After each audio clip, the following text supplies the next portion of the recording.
Buenos días, buenas tardes, buenas noches, en función de dónde y cuándo nos estés escuchando, y sé bienvenido al podcast de Silicon España, al podcast de NetMedia, en el que os vamos a hablar de tecnología, que sabemos que si estás escuchándolo es probable que tengas algo que ver con este mundo de la tecnología, y vamos a hablar fundamentalmente de tecnología empresarial, de tecnología para profesionales. Pero no nos vamos a dejar tampoco a los que sois entusiastas de la tecnología y los que os gusta en general estar a la última de lo que son avances que hacen mejorar la humanidad, ¿no? Porque la tecnología a día de hoy es un elemento que está cada vez más integrado en nuestra vida, en la sociedad, tanto en las organizaciones como en la vida personal. Casi ya no hay separación entre lo que es el mundo físico y el mundo digital. Y en este podcast queremos daros sobre todo lo que son las claves, la información, los datos y la experiencia de los expertos, nunca mejor dicho, para que tengáis todo lo que necesitáis para mejorar vuestras organizaciones, para mejorar la eficiencia de vuestras empresas, de vuestras instituciones y, en definitiva, para que tengáis las claves para vivir mejor este mundo hiperconectado digital en el que estamos. Yo me presento, soy Daniel de Blas, soy responsable de Branded Content en NetMedia, pero trabajo de cerca con la redacción de Silicon España, que, como sabéis, es el medio de referencia en tecnología para negocios. Nuestro lema es este que veis detrás mío. Bueno, no sé si lo veis porque seguramente estás escuchando la versión en audio, pero es dar poder a los negocios, ¿no? Que es de lo que se trata la tecnología, darnos poder a los humanos para mejorar. Y tengo conmigo a Antonio Rentero. Buenos días, buenas tardes. Estamos grabando este podcast por la mañana, pero bueno, como se puede escuchar en cualquier lugar del mundo y a cualquier hora, pues buenos días, buenas tardes, ¿no? ¿Qué tal, Antonio?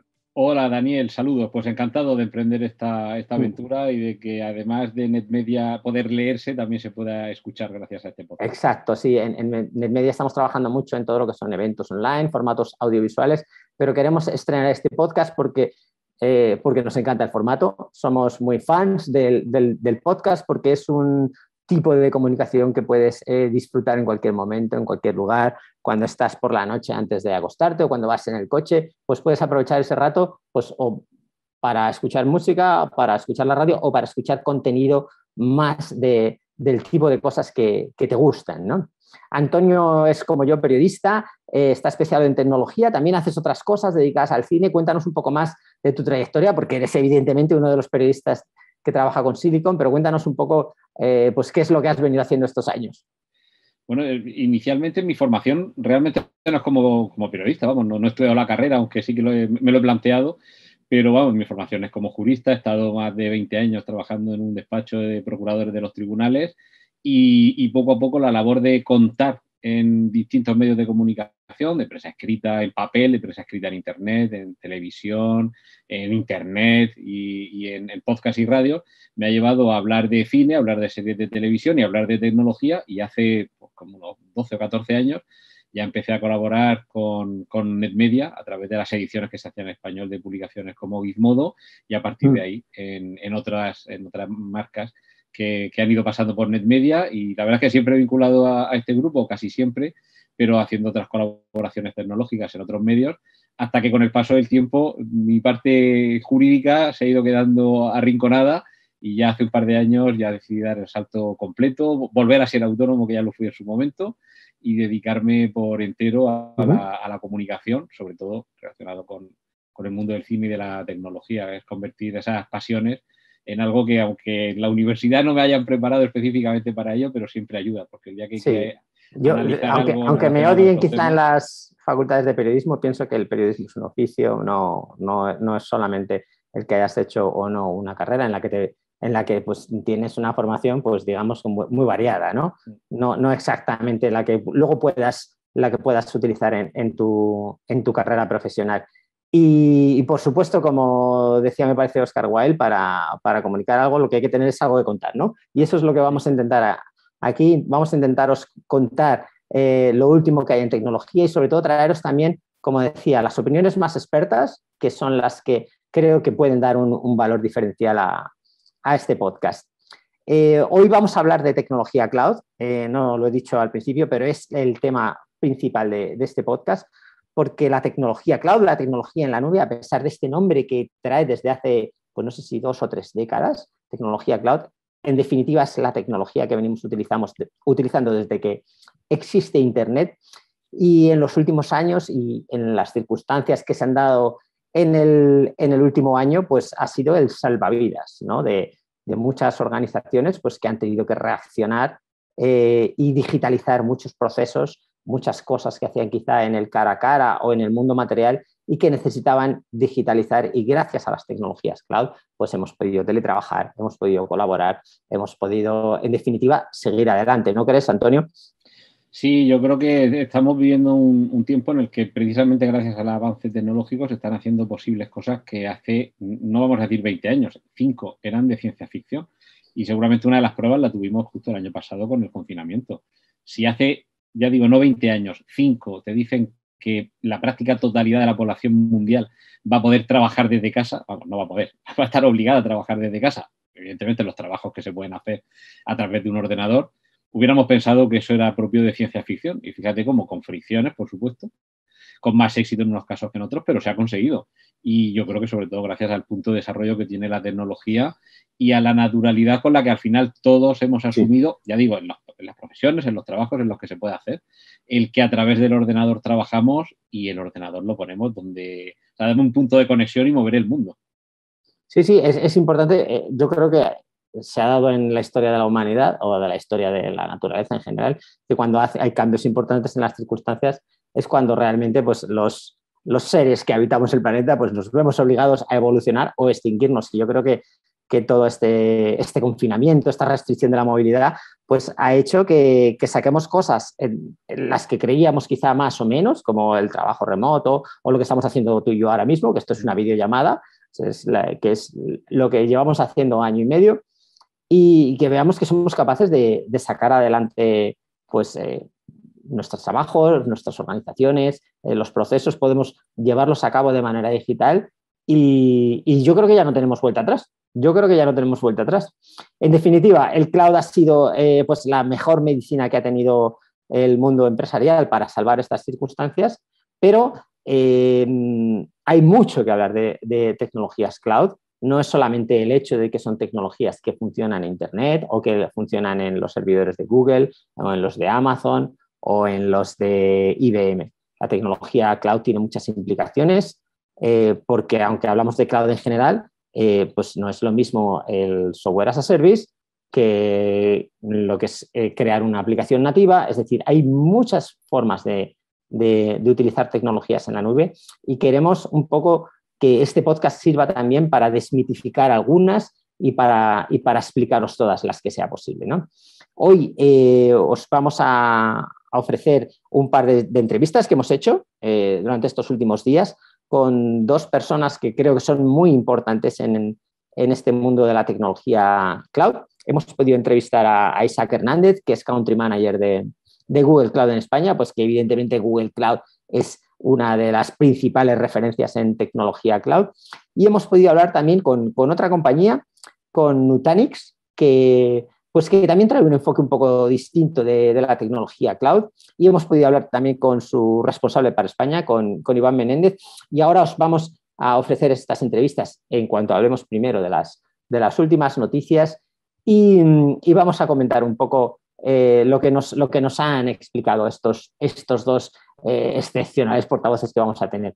Antonio, si te parece, mira, empezamos con la primera de las noticias que yo he seleccionado, que es esta que habla de la tecnología reacondicionada. Sí. Es decir, cómo estamos aprovechando pues que todo va tan rápido, ¿no? Y que cambiamos de tecnología de manera tan repentina, tan rápida, tan en el día a día, que hay personas o empresas que pueden aprovecharse quizá de la tecnología que los que vamos más avanzados pues dejamos, ¿no? Sí, me ha llamado mucho la atención. Quizás asociamos, por ejemplo, lo de la tecnología reacondicionada con esas marcas que te ofrecen productos que ya han pasado por unas manos durante una hora a lo mejor, y por lo que sea, pues no es el dispositivo que me cuadra y lo devuelvo, se le hace una revisión y se vuelve a vender a un precio inferior. Es una forma de aprovechar una tecnología de hace 6 meses o de hace 6 horas a un precio inferior. y no vamos a hablar de las marcas que suelen hacer esto porque todavía no nos están pagando publicidad, pero yo creo que casi todos podemos recordar alguna. Y luego cadenas que lo que hacen es ofrecer eso no con una marca, sino con varias. Esa tecnología reacondicionada, yo creo que más o menos todos podemos tener claro el ejemplo, pero me ha llamado mucho la atención de este modelo de teléfono, Fairphone 3 Plus, que precisamente lo que hace es llevar a esto a un nuevo estadio. Es decir, el reacondicionamiento lo vas a tener dentro de ese propio dispositivo que ya está pensado desde el inicio para, sobre todo con modularidad, poder ir reacondicionándolo sin perderlo, es decir, ir actualizándolo. Me ha llamado mucho la atención porque es trasladar al mundo del hardware algo que tenemos muy presente en el mundo del software, es decir, la actualización de la aplicación o el sistema operativo, que ya lo tenemos como muy asimilado, ahora sería hacer algo parecido con un dispositivo en el que si se ha estropeado o se ha quedado desactualizado un componente, es tan sencillo, entre comillas, tan sencillo, como cambiarlo. Es algo que en el mundo de los PC clónicos de hace décadas, todos hemos no pasado sé en qué por ahí. momento perdimos de vista eso, pero la verdad es que es una alegría que por lo menos las organizaciones y hay empresas que se vayan dando cuenta de esto.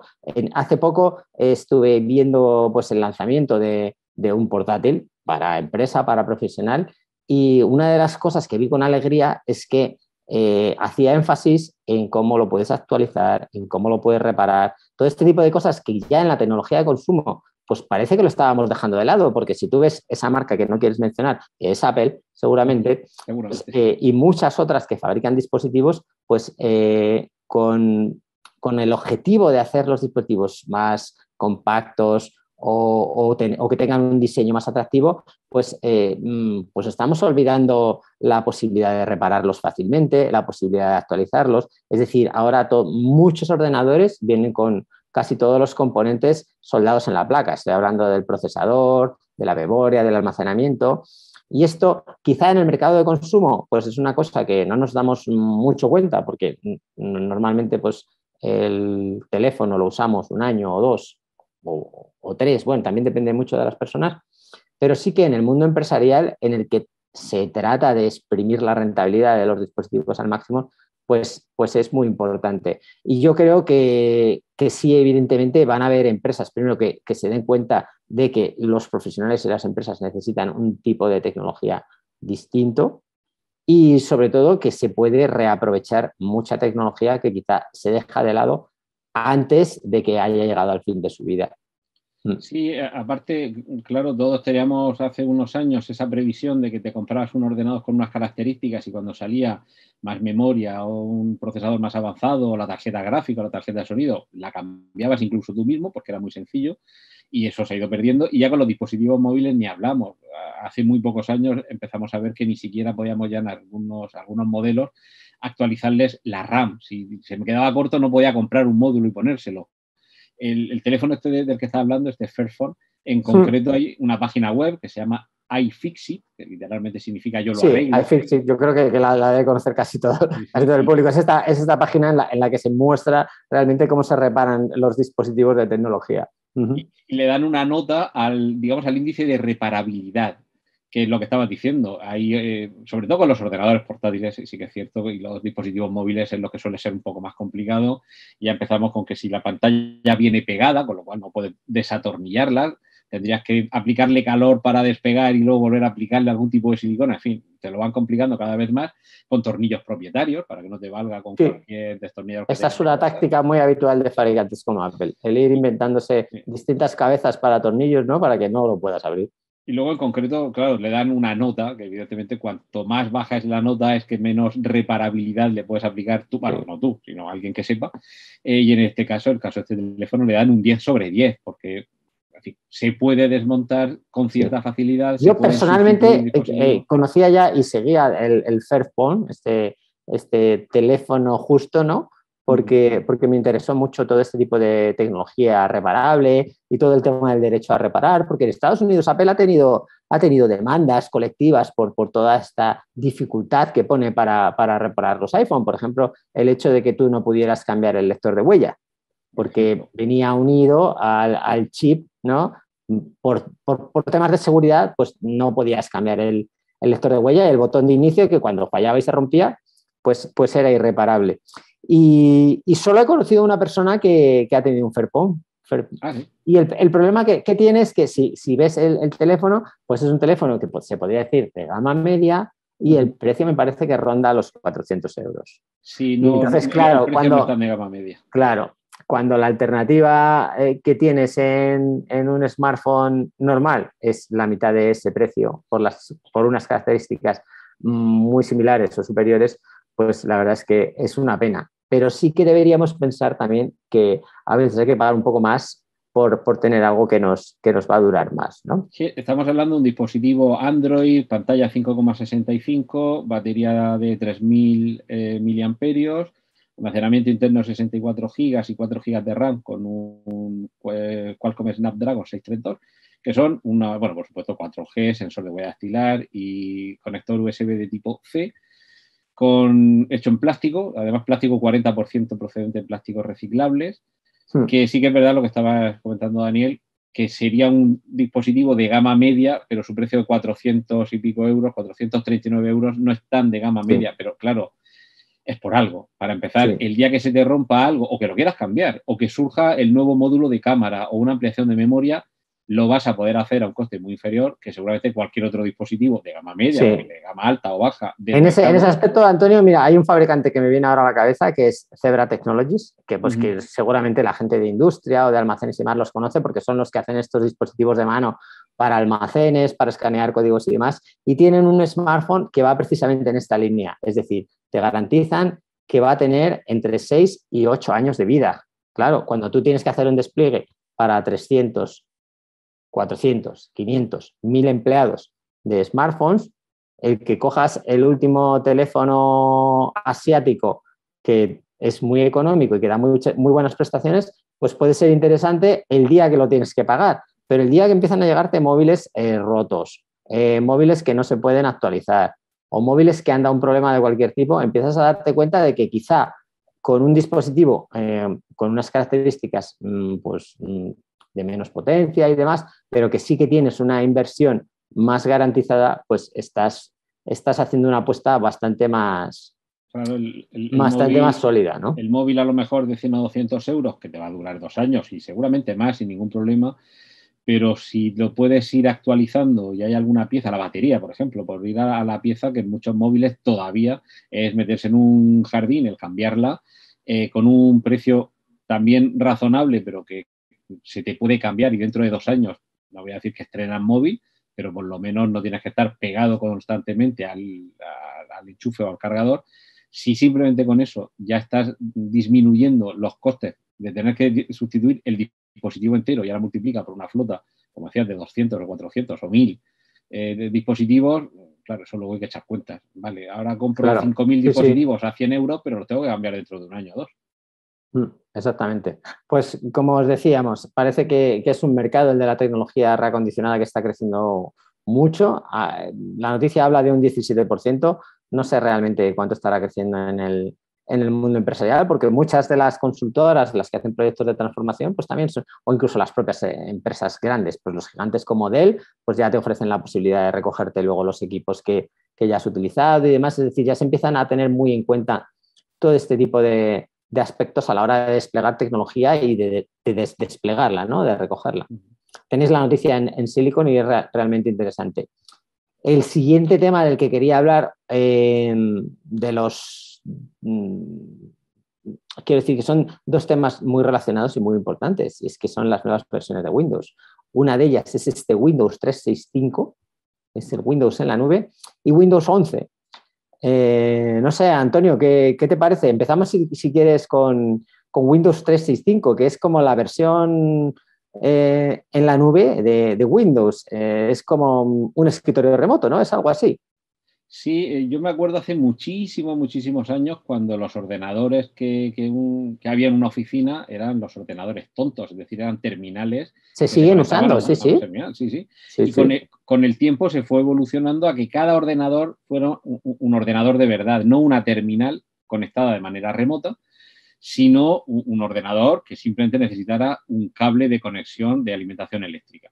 Ahora estamos evolucionando, seguramente gracias también a la velocidad a la que se puede transmitir la información, y a Sí. la capacidad que tienen los servidores remotos.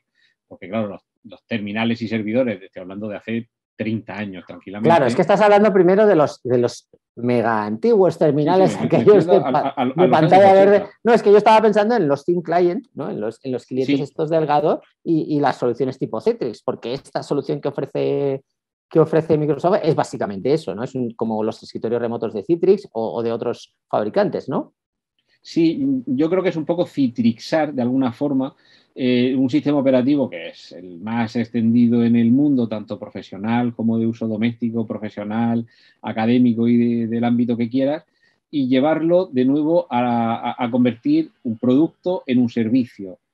Una transición que están tomando muchos, empezando por la propia Apple, que ya lleva también unos años variando del ordenador al móvil y del móvil a los servicios, porque una vez que te vendo el móvil, hasta que no se te estropee o quieras cambiar, no te voy a vender otro, mientras que el servicio, si todos los meses, aunque sea una cantidad menor, te estoy cobrando, es un poco también lo que pasó con las aplicaciones. De comprar un juego por 60 euros a comprar una aplicación por 1,99, la de 1,99, digamos, no te lo piensas. Y no te piensas piratearla, te piensas comprarla porque por el precio que tiene, la compro. Sí. Y con Hay estos servicios, no sé cómo lo están llamando, una servitización del mundo. Sí, es el modelo de Netflix, se está aplicando ya a todo, digamos, al transporte urbano, es decir, los car sharing son esto, a lo que dices tú, ¿no? A todo el mundo del consumo audiovisual, de los juegos y demás, todo se está haciendo como servicio y las empresas se están dando cuenta de que vamos hacia esos modelos. Y esto yo creo que es la respuesta de Microsoft a esto, ¿no? Sí, además revolucionaria creo yo, porque el mundo de Citrix, quizá no todo el mundo empresarial está al tanto de que existe esa solución, o quizá hay mucha gente que piensa que es una solución para una gran empresa, para un gran número de empleados o de sucursales o de terminales, que bueno, esto sería cuestión de otra charla más detallada, pero claro, Windows sí que más o menos todo el mundo sabe lo que es. Entonces, que esta transición llegue al mundo de Windows a mí sí que me parece bastante revolucionaria, que ya empezó cuando Windows pasó de ser una suite que tú comprabas la caja con los DVD o con los CDs dentro y tú te lo instalabas en tu ordenador, insisto, lo mismo, 60, 80, 100, 300 euros, cuando ya pasaron al modelo de servicio, a que tú para Microsoft Office no te tenías que instalar un CD que tenías que comprarlo en la tienda, sino que simplemente te no pagarlo cada año, sí, ¿no? Exactamente. Ese ya era un primer paso y me parece que ha funcionado lo suficientemente bien como para arriesgarse a este siguiente paso, que sí que es verdad que quizá, como pasaba con lo que comentaba antes del teletrabajo, es ahora más o menos el momento. Esto seguramente hace 5 o 10 años hubiera resultado más complejo, la velocidad, la extensión de la banda ancha en todos sitios no llegaba hasta donde llega ahora, ni con la velocidad con la que llega ahora, ni la teníamos en los dispositivos móviles. Ahora mismo con un ordenador, si sigue este modelo, te puedes conectar con 4G o con 5G y que el ordenador ya no sea un ordenador, sino que sea el móvil o el tablet. Esto, si yo tengo muchísima curiosidad por ver qué tal funciona este Windows 365, porque, claro, surgen muchas dudas de qué aplicaciones van a funcionar y cuáles no. No me imagino a una persona que es creador de contenido o que hace un uso muy intensivo del ordenador utilizando este tipo de tecnología, salvo que Microsoft tenga alguna manera de hacer que el hardware que tú estés utilizando complemente al que hay en los servidores de Azure. No sé exactamente cómo funciona porque es un sistema operativo virtualizado dentro de un gran servidor de Azure. Tú puedes contratar cuánta RAM quieres tener en el ordenador y cuánto almacenamiento y cuántos núcleos de procesador. Entonces, todo eso funciona en una granja de servidores de Microsoft, donde puedes tener tantísima potencia como requieras, y entiendo que podrás escalar esta potencia para cuando la necesitas más o cuando la necesitas menos. Pero lo cierto es que todo lo que hay ahora mismo son incógnitas. Entiendo que para utilizar aplicaciones de Office y demás tendrá que funcionar muy bien, porque si no, no le veo que tenga mucho sentido, pero hay que ver hasta dónde llega. Y otro elemento a tener en cuenta interesante es el hecho de que se supone que puedes hacer desde cualquier dispositivo, de manera que tú vas a tener tu ordenador virtualizado y quizá en un momento dado necesitas acceder desde la tablet de tu hijo. Y entonces esto sí me parece que puede ser maravilloso, porque no tienes que pensar en nada más que estás entrando en tu ordenador. Y si funciona bien, pues para mucha gente puede ser realmente una manera genial de acceder a su ordenador. Fíjate que yo donde creo que puede haber un nicho, que seguramente esto en Redmond lo saben a la perfección mucho antes de que a nosotros se nos haya ocurrido, el nicho de los usuarios de Mac. O sea, olvídate de Parallels. Yo lo siento mucho por los señores Sí, de Parallels. estaba pensando en ello precisamente. He dicho la tablet, pero iba a decir el iPad. Claro, y sobre todo ahora mismo con los nuevos procesadores Apple Silicon M1 y los que vayan saliendo M2 o M2X o como se llamen, existe todavía la duda de cómo funcionará con esta nueva familia de procesadores de Apple, la virtualización, si Parallels funcionará bien, si Excel funcionará bien. Nos lo acabamos de quitar de un plumazo, desde cualquier dispositivo, totalmente. bueno, o desde un Android, vamos a no irnos a Apple, desde un tablet Android, que suelen tener unos precios más que asequibles, es que te llevas el ordenador portátil por 200 euros y es que, vamos, mientras tenga un mínimo de capacidad de RAM y de procesador, es en la base donde te conectas, donde tiene que estar la potencia. Y lo que dices tú, la posibilidad que le da al profesional de elegir el dispositivo que le dé la gana, porque puedes hablar con tu empresa y decirle, mira, no me compres ordenador porque sé que me vas a comprar un ordenador que no es el que a mí me gusta, déjame que yo me compre el portátil que me da la gana, incluso un Mac, por ejemplo, y tú me ofreces este PC en la nube al que yo accedo y lo uso para trabajar.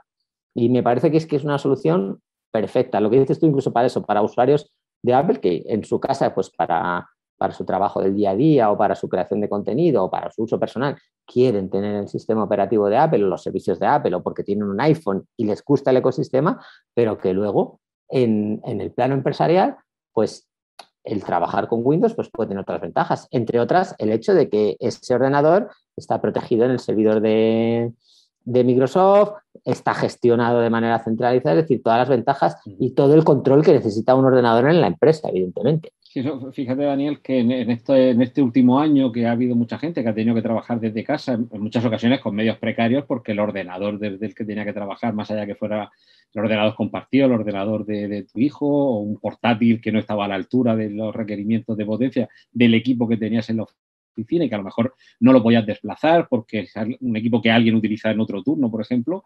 Todo esto con un sistema operativo de esta naturaleza se elimina y sobre todo, fíjate lo que estaba diciendo, el tema de seguridad, porque ya no es que yo mi ordenador tenga actualizado el antivirus o el firewall o la contraseña, da igual. Si es que va a ser no en el terminal, perdón, en el servidor al que yo me conecto y desde el que se ejecuta el sistema operativo, donde se va a implementar toda esa seguridad.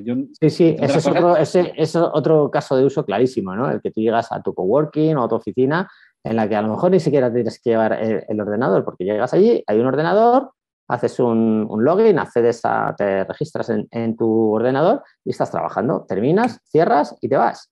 Sí. Perfecto. Y el siguiente que llega, pues lo que abre es su ordenador.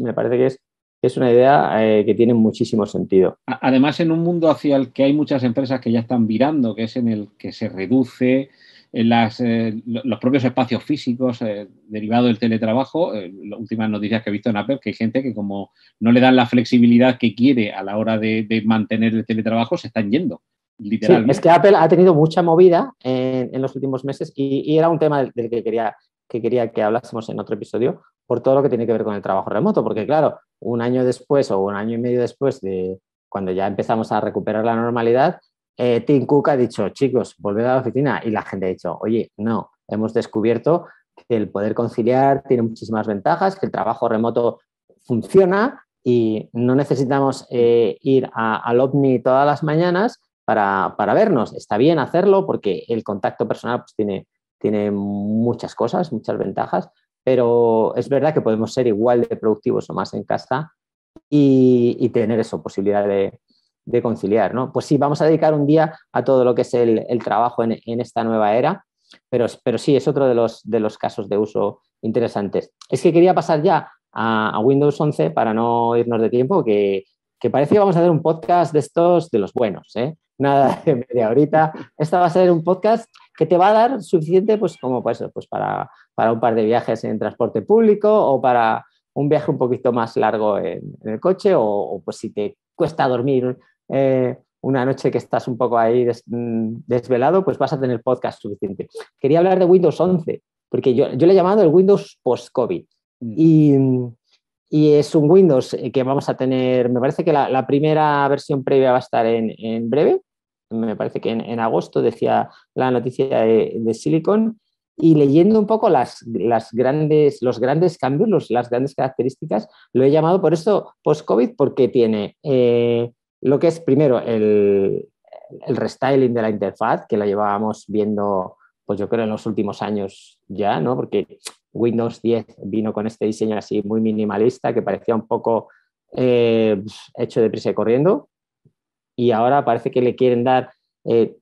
también es verdad que ha habido un momento en el que los sistemas operativos, también pasó con iOS, ¿no? Que venía de una interfaz muy abigarrada, ¿no? A una interfaz que la han intentado simplificar mucho, y ya parece que volvemos a virar un poco en la otra dirección. Y bueno, tenemos una nueva interfaz, una gestión de ventanas que me parece genial, o sea, porque es que es uno de los grandes problemas que tenemos los que trabajamos con ordenadores hoy en día. Yo no sé cómo lo hacen nuestros oyentes, pero seguro que muchos trabajan con pantallas muy grandes y muchos trabajan con varias pantallas. Y a veces lo que tenemos delante de nosotros, yo, por ejemplo, es lo habitual, tengo un caos de ventanas.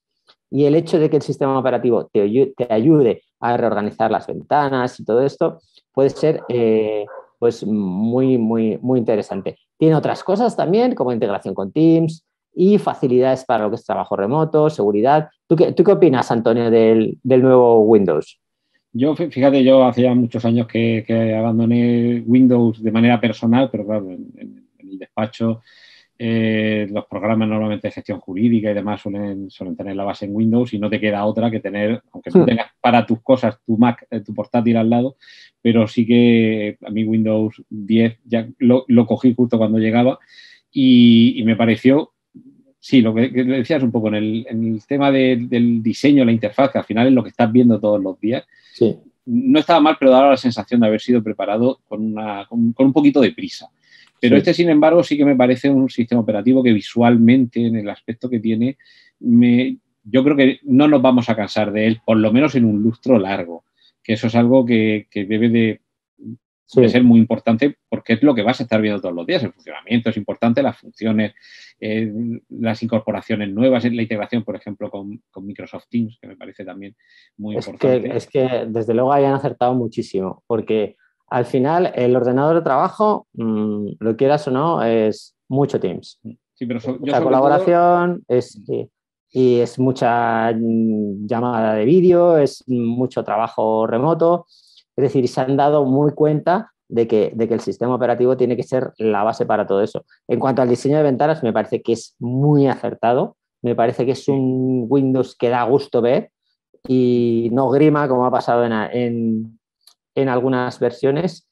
Y esperemos también que hayan dejado atrás pues todas esas incoherencias que ha habido con Windows 10, ¿no? De que tenías a lo mejor unos ajustes que se veían más en la parte moderna y otros paneles de control que quedaban antiguos. Es decir, todo ese tipo de cosas espero que nos las quitemos de en medio. También espero que tengamos un Windows 11 realmente adaptado a los procesadores ARM, porque yo creo que esta es otra de las grandes tendencias. Ya lo ha hecho Apple con sus procesadores M, que son en el fondo son procesadores móviles, y yo creo que Microsoft tiene que ir también por ahí, porque el mercado parece que va por ahí. Intel ya no es lo que era, a pesar de que evidentemente pues, sigue siendo el gran líder en todo lo que son PCs y servidores, pero el mundo ARM está ahí, y Microsoft tiene que intentar volver a él, a pesar de que lo abandonara cuando Windows Phone nunca funcionó. Pero sí, me parece que es una versión que tiene una pinta buenísima, y me parece que ha acertado muchísimo, ¿no? En todo lo que tiene que ver de funciones integradas para teletrabajo, para integrarse con Teams, y todo eso me parece fantástico. A mí, fíjate, una de las cosas que me ha llamado más la atención y que me ha parecido, no voy a decir una respuesta a algo que ya sucede en Mac, es la posibilidad de ejecutar de manera nativa aplicaciones de Android. Porque es verdad que para algunas funciones hay alguna aplicación que dices, es que no necesito más, esto ya me lo hace perfectamente, no necesito un programa más complejo. Y cuando te estás acostumbrando a hacerlo en el móvil o en la tablet, que son un sistema operativo móvil, lo puedes echar de menos en el ordenador de sobremesa. Esto no lo había visto, esto es súper interesante, ¿eh? Sí, yo, claro, cuando esto comenzó a aparecer en Mac, que de forma nativa pudieras ejecutar aplicaciones de iOS dentro del Mac, dices, bueno, o sea, entra dentro de lo posible porque, digamos, hay un núcleo común ahí abajo y son de la misma familia. Pero claro, Android y Windows, estos son dos Bueno, familias distintas. esto se hablaba, si mal no recuerdo, de Chrome, de Chrome Sí, OS, del sistema operativo de Google. Y yo no sé si es verdad que hay algunos ordenadores en las últimas versiones de Chrome que pueden ejecutar también aplicaciones Android, ¿no? sí, eso sí, sí existe, pero claro, lo que dices, no deja de ser un poco todavía más cercano, por supuesto, que es lo que hay entre macOS e iOS, que al final son primos hermanos, digamos. Pero claro, Chrome OS y las aplicaciones de Android no es que sean primos hermanos, es que son hermanos. A lo mejor de distinto padre o de distinta madre, pero sí que son hermanos y comparten sangre. Pero claro, en este caso, que dentro de un ordenador Windows, con su naturaleza y su arquitectura X, puedas ejecutar de manera nativa una aplicación de Android, que es completamente otro ser viviente de otro grupo animal, a mí me ha parecido muy, muy, muy, muy práctico para quienes están en esos dos sistemas, en el mundo de Windows, tanto en escritorio como en portátil, como en el mundo de Android, en dispositivos móviles, porque es que van a tener lo mejor de dos mundos y sobre todo pienso en quienes tienen los dispositivos que son portátiles, pero que tipo los Surface, que al mismo tiempo que es un portátil también es una tablet y que según qué procesadores lo que puedes hacer precisamente es bajar un poco ese requerimiento de energía, porque no necesitas mover un programa, sino una aplicación, que eso al final también estamos muy preocupados siempre porque el dispositivo pase el mayor tiempo posible lejos del enchufe. Y luego, por lo que decía, hay alguna aplicación concreta que dices, yo para hacer este trabajo necesito esta aplicación y qué follón encontrar ahora, dentro de la magnífica tienda de aplicaciones de Windows, por otra parte, el programa, no la aplicación, sino el programa que me hace esto mismo. A veces te sientes como matando moscas a cañonazos. Pues ahora te dejan que dentro puedas tener el matamoscas, este manual típico de aplastar la la verdad mosca. que hay mil implicaciones desde lo que son pues, todo lo que tiene que ver con los entornos de desarrollo de Microsoft, pues la posibilidad de desarrollar aplicaciones que funcionen en Windows, en Android, en los dos sistemas. La integración de los móviles con el ordenador es importantísima y esa es una de las grandes ventajas que tiene Apple con los usuarios de iPhone, digamos que los tiene atrapados, ¿no? Porque si te ofrece una integración que raramente en Windows vas a poder conseguir entre el smartphone y el ordenador, pues ahí digamos que en la parte de ecosistema, claro, Microsoft tenía que dar esta respuesta y la verdad que me parece genial, ¿eh? Vamos a seguir muy de cerca lo que es Windows 11. Yo espero tener en breve, en cuanto sea posible, a alguno de los responsables de Microsoft que nos pueda hablar un poco más de este sistema y que le podamos abrazar a preguntas. Así que si tienes alguna cuestión que nos quieres hacer llegar o alguna pregunta al respecto, pues oye, estamos aquí abiertos.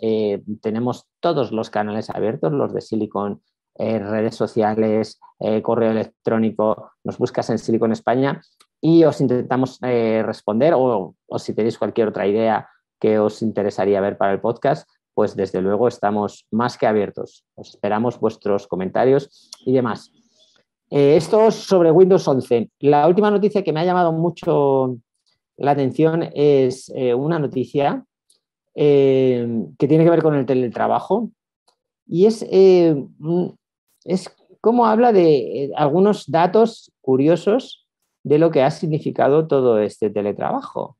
Estas estadísticas no sé quién las da ahora mismo. Tenéis la noticia en Silicon y el título es Pasillos, un baño o el coche, el sinfín de espacios desde los que se teletrabaja. Está escrito por nuestra compañera Mónica Tilves. Y algunos datos, mira, es un estudio de Epson, que como sabéis, pues es uno de los fabricantes de impresoras de toda la vida. Y bueno, entiendo que como muchos otros fabricantes de impresoras están más en el tema de gestión de documentos y cosas más de eso, de gestión integral en las empresas. Todo ello también ayudado por impresoras. Pero Epson explica que más de la mitad de los trabajadores, el 55%, ha desempeñado sus funciones desde los sitios más insólitos, que nada tienen que ver con el típico escritorio. Y entonces se habla del dormitorio, pasillos, baños, aseos, áticos y jardines. Y además un 6% lo ha hecho desde el coche. La noticia no tiene desperdicio. Seguramente si estáis teletrabajando, pues os habréis dado cuenta de que la frase que más decimos últimamente es la de estás en mute, ¿no? Estás enmudecido, you are on mute. Y hay muchas empresas en las que están haciendo, que ponen un bote y meten 1 euro cada vez que alguien tiene que decir lo de estás en mute, ¿no? Y es interesante por eso, porque el modo en el que trabajamos realmente ha cambiado. También habla de que el 26% de los encuestados han hecho llamadas de trabajo en ropa interior o pijama. A mí esto no me parece mal, es decir, porque evidentemente, pues, oye, te levantas a las 8:30 de la mañana y empiezas a revisar el trabajo y si te surge una llamada, pues, oye, tampoco la vas a coger con camisa y corbata. No sé qué opinas tú, Antonio, de esto. Sí, yo creo que, sobre todo en el aspecto, a ver, si tienes una videoconferencia y la videoconferencia solo sale de cintura para arriba, y sobre todo ahora, por ejemplo, con el calor que hace, estar en pantalones cortos, o cuando es invierno, estar con los pantalones del pijama porque son más calentitos, vale, justificable hasta el momento en el que por cualquier inconveniente te tienes que levantar, salir porque se ha caído algo, tu Sí, niño se ha caído, exacto. llama el mensajero de Amazon y entonces te levantas sin tapar la cámara y se te ve lo que a lo mejor no se te tenía que ver. Bueno, todo esto es disculpable y yo creo que también hemos aprendido un poquito a Sí, yo tratarnos y creo que es comportarnos. otra de las cosas a las que nos vamos acostumbrando, ¿no? Es decir, cuando empiezas en el trabajo remoto, pues al principio pues tienes como que le das mucha importancia a la videollamada y mantienes mucho las formas y oye, ¿y cómo vas? ¿Cómo te presentas y demás? Pero yo creo que, no sé en tu caso, pero yo en el mío ya con los compañeros del día a día, pues ya no pasa nada porque hagas una videollamada y no estés con una camisa, ¿sabes? O Claro, sea, claro, claro. evidentemente no vas a estar sin ropa, pero quiero decir que ya no necesitas como tantísima preparación y creo que es una buena cosa porque hace, entre otras, que usemos más la videollamada, que me parece que es un elemento genial, ¿no? Para comunicarse con los compañeros, porque a veces por no quererte ver o por el tema este de, bueno, es que ahora mismo no me veo muy bien, pues no voy a hacer la videollamada y usar el chat a veces o el correo electrónico a veces retrasa mucho los procesos y me parece que la llamada muchas veces es lo más directo y estos datos realmente son simpáticos. Yo creo que llevamos un año entero de ver de las videollamadas, de niños que pasan por detrás, de parejas que aparecen sin ropa. Es decir, yo creo que las hemos visto de casi todos los tipos y colores y estaría muy bien que yo creo que los oyentes nos mandasen las anécdotas que han vivido con el teletrabajo porque son simpáticas. Y yo creo que cada vez nos vamos a acostumbrar más a esto, ¿no?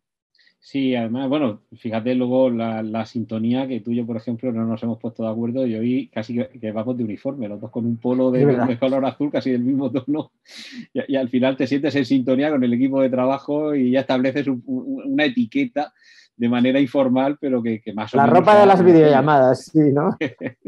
Sí, yo creo que todos al final hemos aprendido, por las buenas o a pescozones, a cómo colocar bien la cámara, a cómo Bueno, mutear o cómo tapar.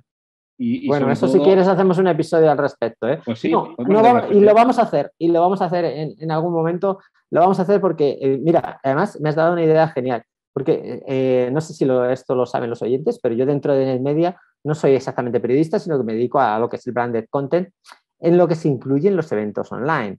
Es decir, mi trabajo fundamentalmente es organizar y producir estos eventos online que son fundamentalmente videollamadas. Y una de las cosas que más nos cuesta es mostrar a los clientes pues lo importante que son todos estos aspectos, es decir, pues tener una luz adecuada, tener un micrófono que suene con una calidad razonable, tener una conexión también razonable. Yo ahora mismo, por ejemplo, he de confesar que me he olvidado de conectar el cable al router y seguramente hoy pues no tengamos la calidad más extraordinaria en la grabación, pero sí que es importante que aprendamos por lo menos los mínimos de este tipo de cosas, ¿no? No solo por una cuestión, sino porque es la manera en la que te presentas ante tus compañeros de trabajo y, ojo, tus clientes. Es decir, yo hay veces cuando voy a grabar a un ponente y veo que no pone cuidado en cómo se muestra, le digo, es que es cómo te estás mostrando ante tus clientes y es la imagen que está dando no la tuya, sino la. Así que vamos a hablar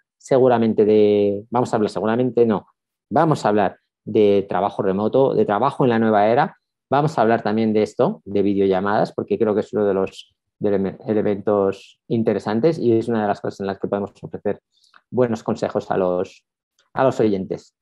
Pues, ¿qué te Pues sí. parece, Antonio, si pasamos a escuchar las entrevistas que teníamos preparadas, porque no hay que olvidar que el tema principal de este episodio de hoy es la tecnología cloud, el cómo toda la tecnología o casi toda la que se está desarrollando desde hace pues, 20, 25 años, pues ya se podría considerar que es tecnología cloud, porque todo se hace pensando en tecnologías de colaboración, de servidores remotos, de computación en la nube, ¿no?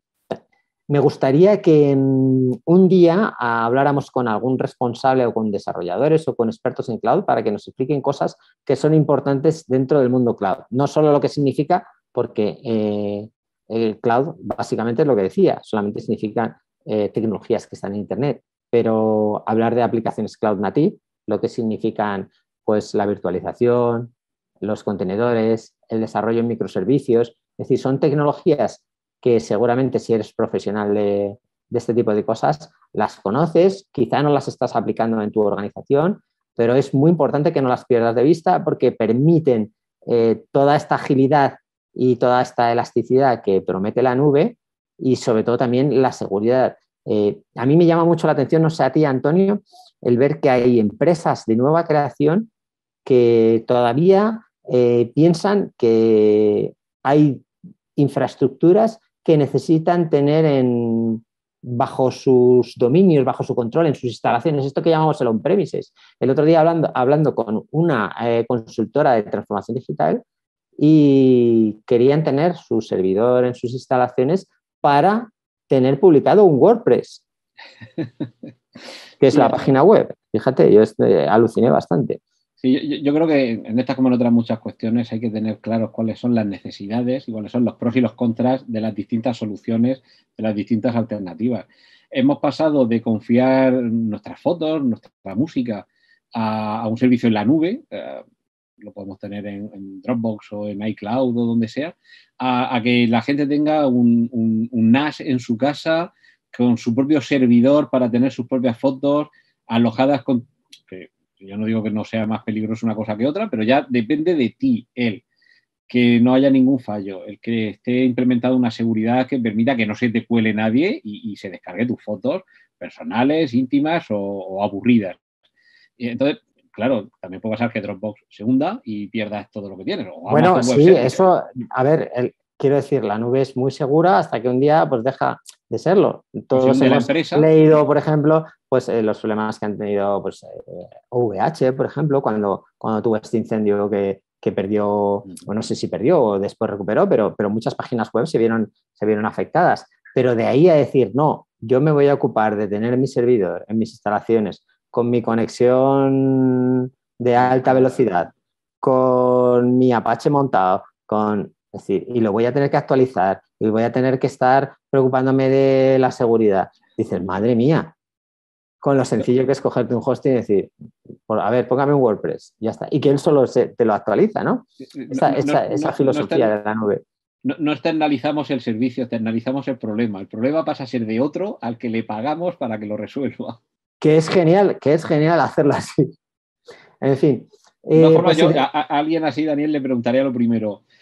¿Mantiene actualmente sus copias de seguridad este sistema de 321? ¿De 3 copias de seguridad distintas en al menos 2 ubicaciones diferentes? Sí, es un poco locura. La verdad es que yo he visto las dos perspectivas, ¿no? También conozco un muy buen experto en ciberseguridad que me explicaba, es que yo no tengo nada en la nube.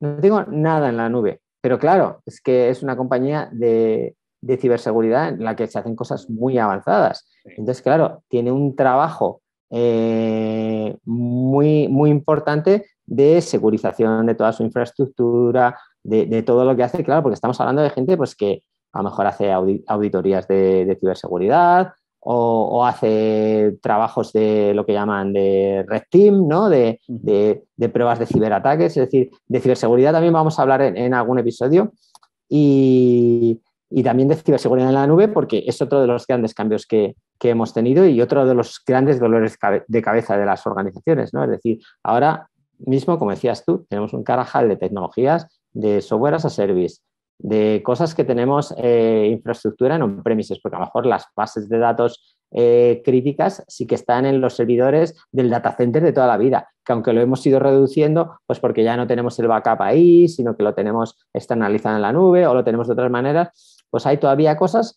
que funcionan en on-premises. Y lo que decía, y tenemos tal complejidad de infraestructura tecnológica, porque la tecnología es cada vez más importante, que lo que es difícil a veces es el control y la visibilidad de todo esto. Pues, si te parece, vamos a escuchar las entrevistas y las comentamos un momento. Creo que es muy interesante escuchar lo que tienen que decir tanto Iván Meléndez como Isaac Hernández. Y la verdad es que son dos referentes y yo lo que quiero desde aquí es agradecerles que nos hayan atendido. Así que si te parece, vamos primero con la entrevista de Isaac. Isaac Hernández, pues para los que no lo sepáis, que me imagino que en el mundo de tecnología empresarial pues casi todo el mundo le conoce, es el Country Manager de Google Cloud en España y nos ha atendido unos minutos para hablar pues un poco de esto, de cómo ha crecido las tecnologías cloud en los últimos meses, en el último año y algunas otras cuestiones que hemos hablado sobre su tecnología. Pues venga, vamos a escucharlas si te parece. Buenas tardes, Isaac. Muchas gracias por recibirnos. Es un honor tenerte en el podcast de Silicon, sobre todo cuando estamos hablando de tecnologías cloud, en las que Google es claramente pues, el principal protagonista, ¿no? de toda esta revolución tecnológica. Y Isaac Hernández, tú eres el Country Manager de Google Cloud en España. Y lo primero que quería preguntarte es esto que decíamos, que a veces parece que hablar de tecnologías cloud es hablar de algo esotérico, cuando en el fondo estamos hablando de tecnologías en general, porque casi todo lo que se ha desarrollado en las 2 últimas décadas son tecnologías cloud. Es decir, cuando hablamos de asistentes virtuales, de correo electrónico, de publicación de contenidos en Internet, todos son tecnologías cloud, ¿no? Y a veces todavía incluso al público, desde luego, pero incluso a las empresas todavía les cuesta un poco esto de entender tecnologías cloud. ¿Cómo veis tú esto? Sí, bueno, yo creo que haces un comentario absolutamente acertado, ¿no? Google tiene ahora 23 años de historia y, como tú bien dices, han sido 23 años de historia cloud, ¿no? Todos los días estamos interactuando con experiencias cloud a través de las aplicaciones que utilizamos en el móvil, a través de las páginas web que visitamos, pero es verdad que queda muchísimo recorrido y que el propio término ha ido evolucionando, ¿no? Yo creo que arrancó siendo, pues, por un lado, algunas soluciones as a service tipo Gmail o similares que consumíamos como usuarios y también luego arrancó todo lo que se conoce como infraestructura como servicio, es decir, estas máquinas virtuales que arrancábamos en los data centers. Pero ahora hay un montón de colores y de sabores, son muchísimos los productos que cualquiera de las compañías ofrecen y que dan respuesta pues a esa necesidad creciente que tienen las organizaciones de tener una informática cada vez más ágil, cada vez más segura, cada vez más eficiente, ¿por qué no decirlo? Y flexible, ¿verdad? Esta posibilidad, ¿no?, de tener ahora una infraestructura pequeña y mañana muy grande porque tengo una necesidad concreta, ¿no? Sin duda, ese aspecto de flexibilidad para subir y para bajar, que también la pandemia nos ha demostrado que en un momento determinado tienes que ser capaz de ajustar tus capacidades a la situación de tu negocio en particular, es fundamental, ¿no? Yo creo que, de nuevo, el mundo es incierto y tener la posibilidad de ajustar tus capacidades tecnológicas a lo que vaya sucediendo es un activo, un beneficio que están buscando los directores, los principales ejecutivos de todas las grandes empresas. Pero sigue habiendo cierta idea, quizá, en la industria de que las tecnologías cloud de última generación, aunque dan toda esta potencia, esta elasticidad, esta eficiencia, esta capacidad de escalar rápidamente, pues son tecnologías complejas. Estamos hablando de que muchas empresas, el oír hablar de desarrollar aplicaciones en microservicios o desplegar contenedores, todo este tipo de cosas empiezan a sonar un poco ya, a dar un poco más de respeto, ¿no? ¿Qué les dirías tú a esas organizaciones que quizá vean que todo esto es un poco más complicado de lo que tenían antes? Bueno, yo creo que las empresas, y en el caso particular que me corresponde, que es Google Cloud, estamos en disposición de adaptarnos a la situación concreta que tienen los clientes. En unos casos más avanzada, en otros casos yo diría un poquito más incipiente, ¿no? Entonces, hay sabores del cloud que son infinitamente más sencillos que correr las infraestructuras on-premise como tienes, ¿no? Lo que son las capas superiores dentro del stack tecnológico de cloud, donde todo es as a service, donde te olvidas por completo de las complejidades digamos, de las capas más bajas alrededor del networking, de la propia infraestructura, del concepto de máquina virtual, de memorias y similares, y tú realmente te pones a pensar en lo que son las necesidades reales que tienes, ¿no? Entonces, yo creo que hay de nuevo distintos colores y sabores y afortunadamente somos capaces de dar a cada usuario lo que en un momento determinado necesita, ¿no? Dicho eso, cuando pensamos un poco a futuro, el cloud tiene que seguir siendo cada vez más sencillo, cada vez más fácil, porque en realidad hay poco talento cloud. Siempre hay una escasez importante en lo que es el journey to the cloud. Uno de los componentes fundamentales siempre es el cambio cultural que conlleva, ¿no? No se trata de hacer lo mismo en otro data center, se trata de hacer las cosas de forma distinta utilizando tecnologías, como tú comentabas, como microservicios, Kubernetes o similares. Mira, consultoras como Gartner predicen un crecimiento para este año. O sea, ya venimos de un crecimiento muy elevado, también por las circunstancias especiales que hemos vivido en el último año, pero se espera un crecimiento de ingresos de cerca de un 18% en el año 21. Lo que uno se pregunta es, ¿qué están haciendo las empresas que están invirtiendo en otras cosas que no son tecnologías en cloud? Porque es que resulta chocante, ¿no? Porque al final son las que han sido la clave, ¿no? Para dar respuesta a todos estos cambios, a la digitalización de un montonazo de procesos que antes se hacían de manera presencial, a irnos todos a casa a teletrabajar. Es decir, la nube ha sido clave en la pandemia y va a seguir siéndolo, ¿no? Sí, sin duda, ¿no? Nosotros creemos que el futuro va a ser pues de mucho crecimiento, probablemente crecimiento acelerado. Creemos que las cifras en España en particular van a ser todavía superiores en cuanto a ese crecimiento de doble dígito que tú indicabas. Se está configurando un modelo multicloud, que yo creo que es un elemento fundamental para las empresas en el sentido de evitar pues el famoso vendor locking, ¿no? La dependencia extrema de un determinado proveedor. Y en ese sentido yo creo que todo el mundo, y lo hemos visto en los últimos, yo te diría, 12 meses, todas las empresas en mayor o menor medida empiezan a determinar quiénes son sus dos principales proveedores cloud para lo que son sus servicios, ¿no? Y yo creo que de nuevo se va a ir acelerando, ¿no? Hay razones varias, desde luego el crecimiento y la situación no es la misma en segmentos como banca o seguros, que son muy intensos en data, que lo que pasa en administración pública, donde quizás todavía... Y en este aspecto, en Google Cloud os queréis distinguir un poco de los competidores, en esto de ser un poco más agnósticos, es decir, vamos, porque a otros proveedores de nube pública el hablar de multicloud, pues como que es una cosa que no les gusta demasiado, ¿no? Sí, para nosotros es un valor fundamental. Lo es para Google en general, si piensas en Android, si piensas en nuestra apuesta por open source, si piensas en lo que hemos hecho con algunos modelos de machine learning como TensorFlow, que los hemos puesto de nuevo a disposición de la comunidad open source, los clientes están clamando, están pidiéndonos el que seamos capaces de integrarnos con la situación que ellos tienen en un momento determinado, ¿no? Entonces, a diferencia quizás de otros proveedores, como tú bien indicabas, no tenemos legacy que proteger y creemos que podemos ser un buen complemento a la estrategia de tecnologías de la información que tengan los clientes, asegurándoles un futuro abierto, ¿no? Antes te mencionaba un poco este elemento de sobre todo en mercados quizá como el español, que quizá no es tan avanzado como nos gustaría, pero tampoco está tan por detrás.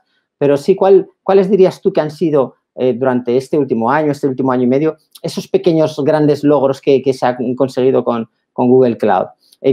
Pues estoy pensando en empresas medianas que quizá han podido dar un salto importante en su digitalización, ¿no? Sí, bueno, mucho tiene que ver con software como servicio, con las soluciones de productividad y de colaboración que son fácilmente instalables, ¿no? Ya hoy tenemos más de 6 millones de empresas, o sea que hablamos de una lista de empresas bastante amplia que utilizan las soluciones de Google Cloud en ese sentido, ¿no? Quizás nuestra aportación... 6 millones, perdona, de usuarios de Google Workspace de empresas, ¿no? A nivel mundial, entiendo. Empresas a nivel mundial que efectivamente utilizan alguna de nuestras soluciones de Google Cloud, incluidas las soluciones de Google Workspace, ¿no? Nuestra contribución yo creo que está siendo alrededor de, primero, hacer realidad esos entornos multicloud. Segundo, hacerlo con unos niveles de seguridad muy importantes, que yo creo que es algo que los clientes nos están reclamando, ¿no? Muchas veces, a diferencia de lo que pasaba en el pasado, pasar al cloud, o una de las razones principales para pasar al cloud es precisamente la seguridad, los mayores niveles de seguridad que puedes conseguir en este otro tipo de entorno.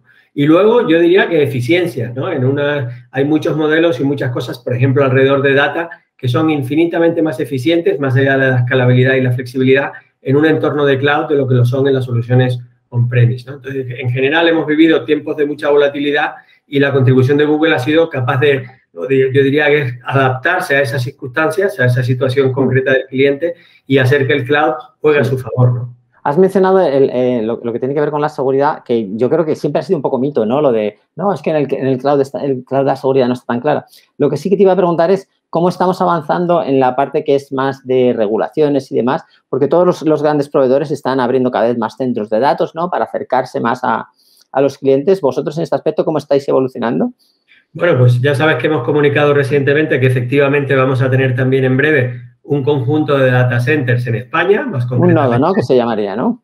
Correcto, una región, son tres zonas de disponibilidad, un triángulo de data centers que dan los máximos niveles de disponibilidad y de escalabilidad y de fiabilidad, ¿no? Estamos abriendo también un centro de ciberseguridad en Málaga, que también es muy importante para seguir evangelizando sobre la importancia de la ciberseguridad, no solo a las grandes empresas, que yo creo que están más concienciadas, sino también a las medianas y a las pequeñas empresas. Y, en definitiva, lo que estamos es tratando de estar cada vez más cerca de los clientes. Desde un punto de vista de regulación, en España en particular, contamos con los máximos niveles del Esquema Nacional de Seguridad a nivel alto, cumplimos con todo el reglamento de protección de datos de la Unión Europea, con lo que son las normas en cuanto a transferencia de datos y, bueno, pues yo creo que el compromiso ahí es absoluto, tanto con las regulaciones generales como las específicas de cada vertical, ¿no?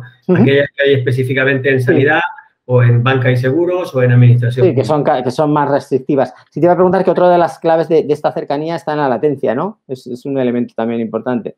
Sí, estamos encontrándonos con situaciones en las que en breve vamos a poder desplegar aplicaciones con latencias inferiores al milisegundo, ¿no? Y eso hace, pues, una perfecta realidad el que podamos tener entornos híbridos, es otra cosa en la que cree mucho Google. El paso a la nube es incuestionable, pero llevará su tiempo y durante todo ese tiempo vamos a tener que coexistir nube y no nube, nube y on-premise y, por lo tanto, soluciones híbridas que permitan sacar lo mejor de los dos entornos van a ser absolutamente fundamentales, ¿no? Y la latencia ha dejado de ser un problema en ese sentido.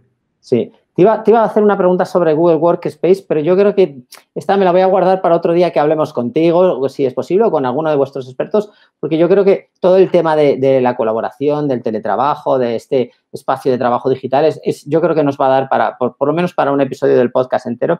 Y lo que sí que te quería preguntar es, cuéntanos un poco qué podemos ver en el futuro, porque uno de vuestros motos, uno de vuestros objetivos es siempre hacer que estas tecnologías que vosotros usáis pues en vuestro buscador o en vuestras aplicaciones, en Google Maps o la inteligencia, es hacerla que la pueden utilizar las empresas, ¿no? Es hacerlo más fácil. ¿Qué pasos vamos a ver en el futuro? Porque una de las grandes tendencias que también están en el mercado es todo esto de crear aplicaciones de manera más sencilla, ¿no? Este low code. ¿Qué vamos a ver de Google en el futuro?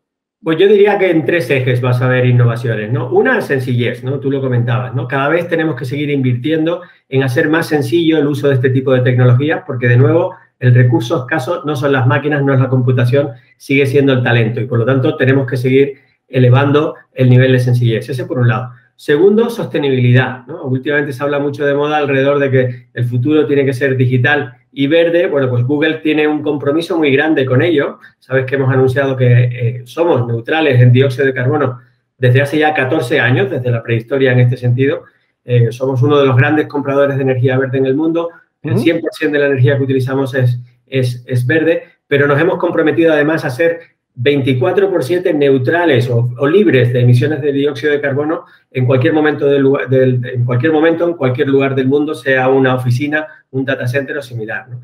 El tercer punto tiene que ver un poco con nuestro ADN y es que Google viene de ser una compañía fundamentalmente de data y de inteligencia artificial. Entonces, creemos que va a haber una aportación enorme de valor a las empresas y a las organizaciones haciendo que la inteligencia artificial sea todavía más sencilla, ¿no? Haciendo una democratización de la misma y, por lo tanto, el mensaje aquí a los clientes es que sigan invirtiendo en sus datos, que sigan invirtiendo en lo que se conoce como datos de primera parte, ¿no? Sus propios datos, porque lo que vamos a tener desde un punto de vista de algoritmo y de soluciones de inteligencia artificial, sin duda les va a poder proporcionar importantes beneficios para su organización en el futuro.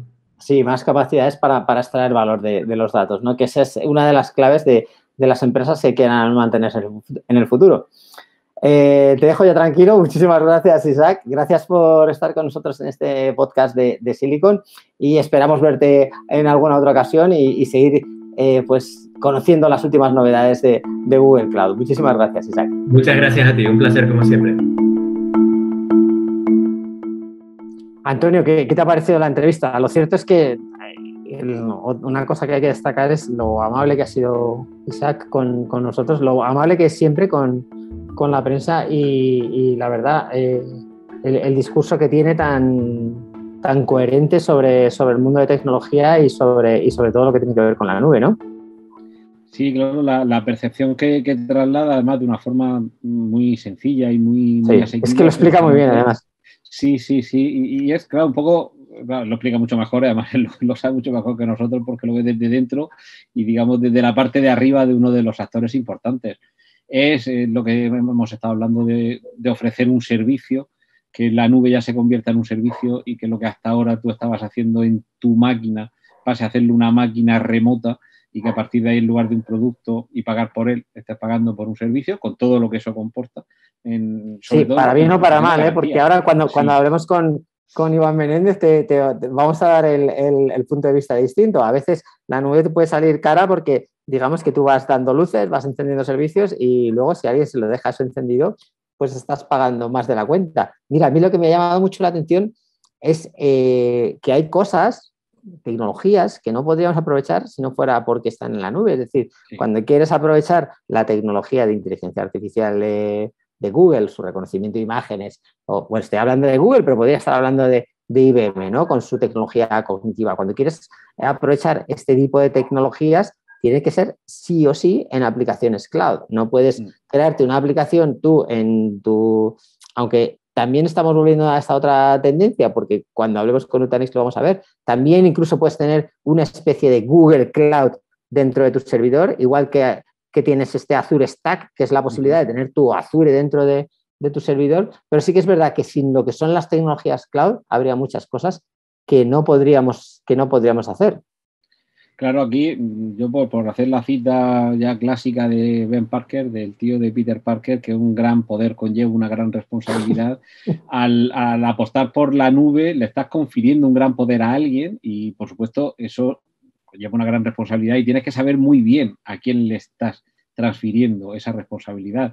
Y a la inversa, si decides quedarte tú con ese poder, tú mismo tienes que ser consciente de la responsabilidad que va a recaer, en este caso, sobre ti. Aquí, si las cosas se hacen bien a tu modo, pero ya sabes que si hay algo que funciona mal, también eres tú responsable. Siempre hay esa corresponsabilidad, ¿no? Que hablan los proveedores de cloud, es decir, yo te voy a dar toda la seguridad, todos los servicios y te lo voy a dar toda esta potencia de computación al mejor precio, pero si tú te dejas las cosas encendidas, pues oye, es que eso es culpa tuya, ¿no? Y también otra cosa que es muy importante para estas empresas el ser ellas conscientes de lo importante, de lo relevante que es el que el cliente pueda confiar en ti, el ganarte esa reputación de que el trabajo que haces se queda en buenas manos. Eso también supone una gran responsabilidad para ellos, lo que estábamos hablando antes con respecto a lo de las videoconferencias, de que ten mucho cuidado cómo sales delante de la cámara, porque no es solo tu propia imagen, sino la de tu empresa.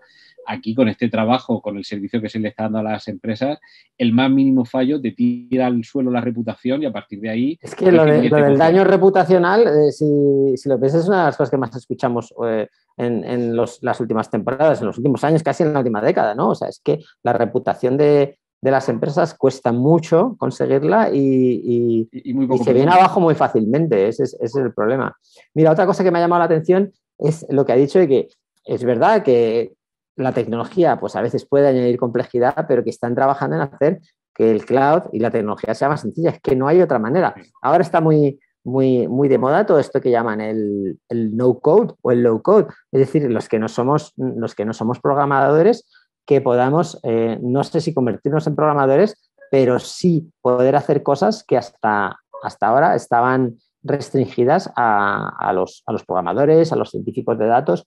Yo he tenido hace nada un webinar con un desarrollador de tecnología para centros de soporte, para call centers, que es Talkdesk, y ellos tienen una tecnología que le llaman de inteligencia artificial adaptable.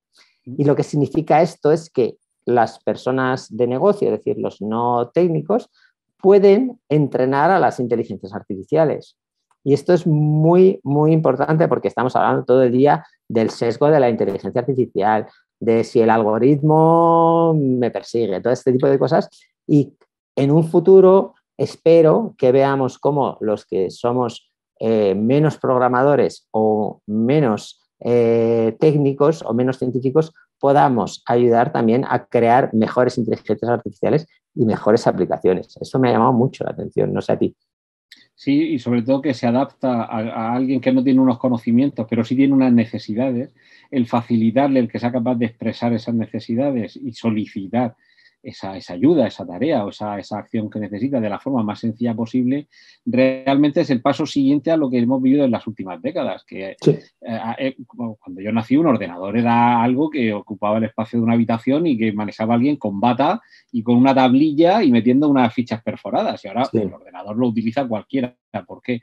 Porque entre otras cosas ha cambiado la interfaz y eso de tener que teclear las instrucciones a los entornos de objetos, que tú, si coges el documento y con el puntero del ratón lo arrastras a la papelera, esa acción lo que quiere decir es delete, lo que antes habrías escrito, que ahora pase a ser una acción tan visual, es un paso gigante. El paso siguiente sería que tú seas capaz de construir aquello que necesitas, pero que no tienes las condiciones, la formación o los conocimientos necesarios, y que te lo faciliten todavía más. En este sentido, es la mejor analogía, y de hecho es la que hacen los que están desarrollando este tipo de soluciones no code. De hecho, Microsoft, por ejemplo, está integrando ya en sus aplicaciones de negocio, en las de Business Intelligence, está integrando ya elementos que se pueden programar mediante lenguaje verbal. Es decir, para hacer una llamada a una base de datos, pues ya puedes decirle, oye, búscame los clientes que en la última semana han visitado la web, pero no han hecho lo que sea. Y ya el sistema es capaz de entender el lenguaje natural, porque está basado en una inteligencia artificial que es capaz de entender este lenguaje natural y es capaz de crear programas basándose en esa conversación con el usuario. Y lo bonito, además, es que ese código queda a disposición para que después el programador, si quiere, lo retoque. O sea, me parece que vamos a una evolución que puede ser muy interesante. Tú imagínate los que no somos duchos manejando Excel, por ejemplo, que en lugar de tener que estar tecleando, seleccionando, cortando, poniendo fórmulas, que seamos capaces de decirle, búscame esto, seleccióname esto. Sin saber cómo hacerlo. O sea, yo no tengo que aprender cómo hacerlo, simplemente tengo que saber decirle, porque yo sí sé lo que quiero. Lo que no sé es cómo conseguirlo. Pues esto es lo que están haciendo muchos desarrolladores, ¿no? Y lo que llaman también la programación por ejemplo. Es decir, yo lo hago una vez y tú luego lo imitas, pero no lo imitas como un loro, sino que entiendes lo que estoy haciendo para hacerlo las siguientes veces por mí. Y me parece que es una flipada. Si te parece, vamos con la siguiente entrevista, que es con Iván Menéndez, que también ha tenido la amabilidad de contestarnos y la comentamos ahora en un momento, ¿vale? Muy bien. Buenas tardes, Iván. Iván Menéndez, responsable Country Manager de Nutanix. Muchas gracias por recibirnos aquí en el podcast de Silicon. Es un honor, es un placer tenerte con nosotros porque te vemos en muchos eventos, pero hoy por fin podemos charlar de tú a tú contigo. Buenas tardes, Iván. Hola, ¿qué tal, Daniel? Buenas tardes. Muchas gracias por tenerme con nosotros.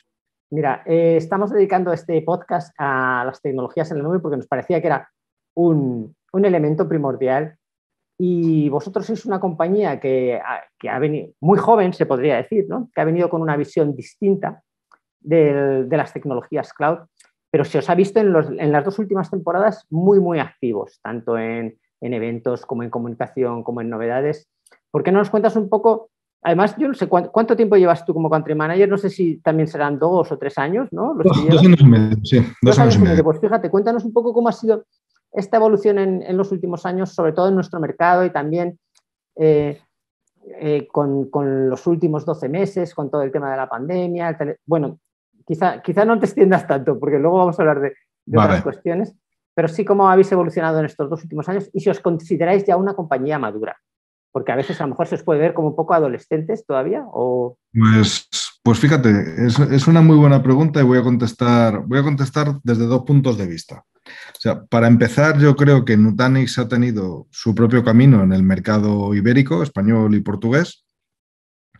Y luego creo que Nutanix como corporación, como compañía, pues también ha cambiado mucho y ha tenido una evolución francamente interesante. En el mercado español, ¿qué creo que ha caracterizado un poco pues, los últimos, como decía, 2 años y medio, 3 años? pues un crecimiento del negocio muy acelerado, fundamentalmente fruto de dirigirnos a clientes más grandes, a proyectos más grandes y más estratégicos. De hecho, pues yo qué sé, recientemente nos han dado premios en Autelsi por un proyecto en el Servicio Andaluz de Salud, premios en Aslan por un proyecto en la GIS, en la Gerencia Informática de la Seguridad Social. Son proyectos bastante más grandes de los que hacíamos hace un tiempo. De hecho, esto es información interna, pero bueno, tampoco creo que sea un gran problema, porque no doy números absolutos comentarlo. Básicamente hemos venido duplicando el tamaño del proyecto más grande que hemos hecho en Nutanix Iberia cada 6 meses, más o menos. Entonces, esto digamos que es lo que ha pasado en Iberia. En Iberia, efectivamente, pues ha habido mucha comunicación, mucho evento, pero también ha habido mucho proyecto, mucho premio, mucho proyecto relevante, mucho cliente satisfecho. Yo creo que es un poco, casi diría, lo que ha caracterizado estos últimos 2 años y medio, 3 años. Como corporación, la cosa va un poco más allá. Nutanix es una compañía que en el pasado lo que intentábamos era permitirte disfrutar de los beneficios de arquitecturas cloud, porque siempre que hablamos de cloud, yo me gusta hablar de arquitectura cloud, o sea, todos los grandes hyperscalers comparten una arquitectura y fuera de la arquitectura comparten pocas más cosas, ¿no? Entonces, lo que es fundamental, lo que es relevante es una arquitectura y un modelo operativo. Nutanix, durante muchos años hemos propuesto a los clientes poder disfrutar de las ventajas de ese modelo operativo y de esa arquitectura en cualquier lugar, en tu propio Eso es lo que te iba a preguntar, eso es lo siguiente que te iba a preguntar. Y es que a menudo siempre hablamos de tecnologías de nube, llevamos hablando cerca de 2 décadas y a veces la palabra cloud hace un poco desdibujar exactamente qué significan estas tecnologías. A veces se asocia nube con nube pública. Y vosotros sois una perspectiva distinta, es decir, la nube privada, que es un poco lo más importante de la oferta de Nutanix, es tener las tecnologías cloud donde tú quieras, ¿no? Cuéntanos un poco cuál es vuestra visión de Pues fíjate, precisamente una parte importante era comentártelo, acabar el comentario que te estaba haciendo, porque curiosamente, si bien es la parte fundamental como negocio histórico recurrente de Nutanix, es habilitar a los clientes para disfrutar de los beneficios de cloud en donde ellos quieran, construyendo cloud privadas. Una de las partes que yo creo que más ha cambiado la compañía en el último año y medio, 2 años, es un foco bastante fuerte en Public Cloud. Public Cloud, curiosamente, pues yo creo que las ventajas todo el mundo las tiene más o menos claras, agilidad, pago por uso, pero por ejemplo hay muchísimos informes pues de Gartner, de Forrester, hablando del cloud waste, es decir, de lo que pagan nuestros clientes, cuánto realmente utilizan en Public Cloud, no ya solo si es más caro, porque que es más caro es un hecho, vamos, yo creo que a día de hoy no hay ningún cliente ni partner que dude de ello, pero el tema va más allá. O sea, fruto del modelo uno a muchos, pues tú al final en Public Cloud tienes la camiseta X, la XL y la S. Si tu talla está a medio camino, pues toda la tela que te has gastado en construir la camiseta que es un poco más grande que tu talla, eso lo estás consumiendo en Public Cloud y lo estás pagando. Es decir, en Public Cloud tú no puedes construir máquinas del tamaño que tú quieras, con el disco que tú quieras, con la estructura que tú quieras. Tú tienes que adherirte pues, al modelo estándar, que es un modelo café para todos de Public Cloud. Y eso origina, pues para que te hagas una idea, lo que dicen muchos de los analistas es que es hasta un 30% de la inversión de los clientes en cloud totalmente gastada. Gastada quiere decir capacidad que no se aprovecha. Pues Nutanix, por ejemplo, lo que llevamos 1 año y pico, 2 años, es insistiendo muchísimo en nuestra propuesta multicloud que se llama Nutanix Clusters, que el concepto es bien sencillo. O sea, muchos clientes están en el data center, pero al mismo tiempo están considerando outsourcing, porque también parte de los beneficios de cloud, por lo menos en pago por uso, posiblemente en agilidad, también te lo puede dar un outsourcer, un service provider, y están considerando varias clouds a los que poder trasladar sus cargas. Nutanix tiene una única tecnología, una única consola, un único modelo de suscripción.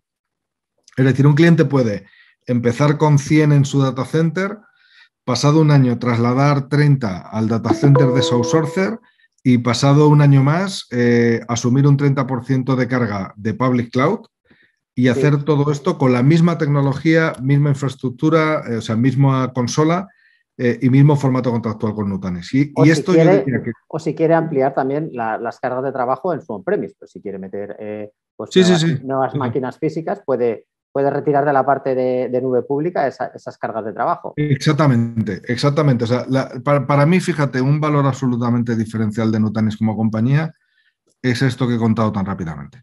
Es decir, a día de hoy creo que lo que hay es una batalla por la relevancia, pues, de los proveedores de public cloud, que lo que están intentando todos es, de una forma u otra, aterrizar en el data center, de los proveedores tradicionales del data center, que de una forma u otra lo que están intentando es extender sus propuestas de valor hacia cloud. Nutanix, a día de hoy, lo que hacemos es decirte, corras donde corras tus cargas, con nosotros tienes una consola, una tecnología, una suscripción.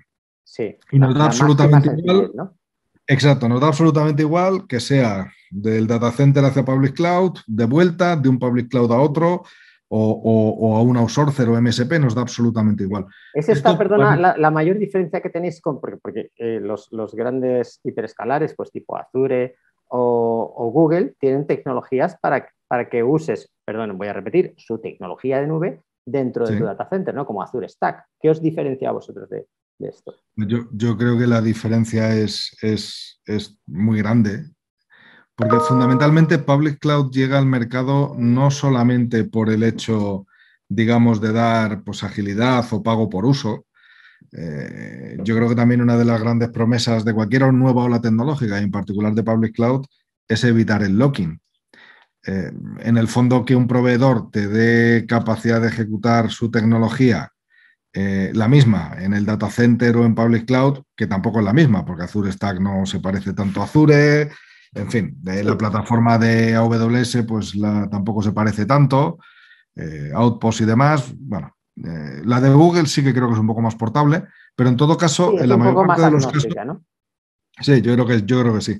Pero en todos los casos lo que están haciendo es decirte lo mismo que haces en mi data center, pues te permito hacerlo en el tuyo. Pero en el fondo, sí, ninguno de ellos te da tecnología para hacerte fácil mover las cargas fuera de su entorno. Sí. Te dan tecnología para hacer fácil llevar las cargas a su entorno.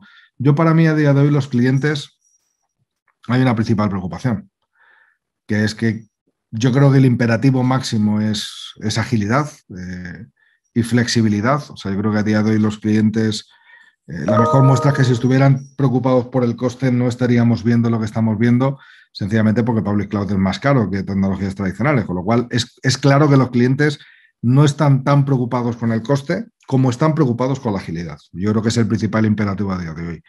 Si quieres tener agilidad, lo que en el fondo creo que deberías tener es capacidad de mover tus cargas allá donde quieras de forma extremadamente sencilla. Y nosotros lo que hacemos es eliminar las barreras tecnológicas, es decir, a nosotros nos da igual que sea en tu data center, en el de tu outsourcer, en Azure o en AWS, y eliminar las barreras contractuales. Sí. Que esto es tremendamente importante, porque si en un entorno es pago por uso, otro entorno son licencias y soporte, y en otro entorno es un servicio gestionado, pues francamente decir que tienes libertad de elección creo que tampoco es ser muy preciso, ¿no? Yo creo que ese es el principal diferencial, y lo que creemos es que como compañía el principal diferencial que tenemos a día de hoy va alineado posiblemente con lo que vemos que nuestros clientes nos piden como principal necesidad. Agilidad y flexibilidad.